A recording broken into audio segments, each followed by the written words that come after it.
నిమిషాలు నేను చెప్పాల్సిన విషయం, ఎందుకంటే నేను కూడా చెప్పాలి, అందరూ మాట్లాడుతూ ఉన్నారు కదా. అప్పుడు నా మీద పోటీ చేసే వ్యక్తి ఒక ఆయన ఉన్నాడు కదా, ఆయన గురించి చెప్పాలి కదా. చెప్పాలా వద్దా? మిత్రులారా, నేను మొట్టమొదటిసారి పోటీ చేసింది ఎప్పుడు మిత్రులారా?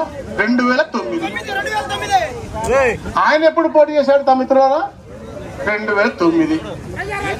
2009లో ఇద్దరు రాజకీయ ప్రవేశం చేశాం. మీకు గుర్తు పెట్టుకోవాలా, మీరు అందరు ఇళ్ళకు చెప్పాలి మిత్రులారా.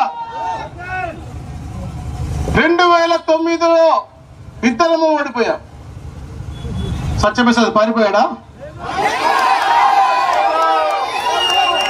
ఆ వ్యక్తి ఏమయ్యాడు 2009 నుంచి ఈరోజు దాకా అడుగుతా ఉన్నాను. 2009లో ఓటమి పాలైన తర్వాత ఇదే ప్రాంతంలో వరదలు వస్తే పేటారు, మునిగిపోతే ప్రతి ఇంటికి తిరిగి ఏ ఇంట్లో ఏ అక్కకి చెల్లెకి ఎవరికి ఇబ్బంది వచ్చినా కాపాడిన తెలుగుదేశం పార్టీ సైనికులు, ప్రతి ఒక్క తెలుగుదేశం కార్యకర్త.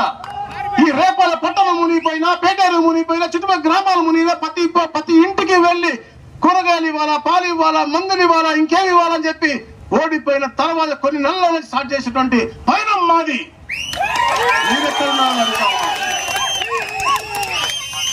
కోవిడ్ వచ్చింది.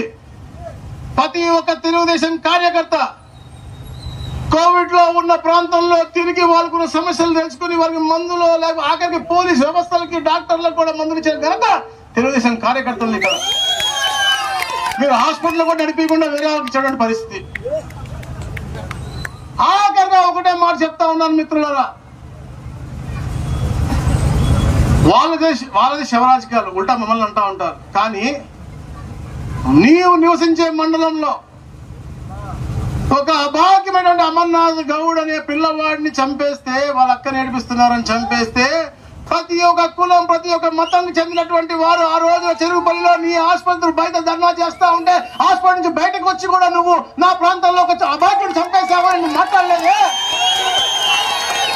ఈ రోజు ఈ రేపల్లో ఏ ముఖం పెట్టుకుని నువ్వు ఓటు అడుగుతున్నావు అడుగుతా ఉన్నాను. సిగ్గు లేకుండా ఇళ్ళకెళ్ళి ఒక ఓటు అట్టేయండి, ఒక ఓటు ఇట్టేయండి, ఒక ఓటు నీకు ఎందుకు వేయాలి అని అడుగుతా ఉన్నాను. నువ్వు ఏమి చేశావు అని అడుగుతా ఉన్నాను. నేను గర్వంగా చెబుతాను, నేను చేశాను, కుటుంబంలో భావించాను. రేపల్లో ఉన్న ప్రతి ఒక్క నాయకుడిని, కార్యకర్తని, ప్రతి కుటుంబాలు నాకు హక్కు ఉంది, తప్పకుండా అడుగుతాను. అతనికి ఏ హక్కు ఉందని చెప్పేసి కూడా నేను అడుగుతూ, మీరు కూడా తప్పకుండా వచ్చినప్పుడు తప్పకుండా కడిగి పడేయాల్సిన అవసరం ఉంది. అది ఇది కాదు, దేనికైనా అభివృద్ధి అవ్వచ్చు. ఇంకా ఏ ఇష్యూ మీద డిబేట్ ఇక్కడ కాదు, ఏ సెంటర్ లో ఉన్నా మేము రెడీ అని చెప్తూ తప్పకుండా పేటలో ఉన్న ప్రతి ఒక్క కుటుంబాన్ని కాపాడటానికి మా బాధ్యతగా మేము తీసుకుంటామని చెప్పి తెలియజేసుకుంటూ అద్భుతంగా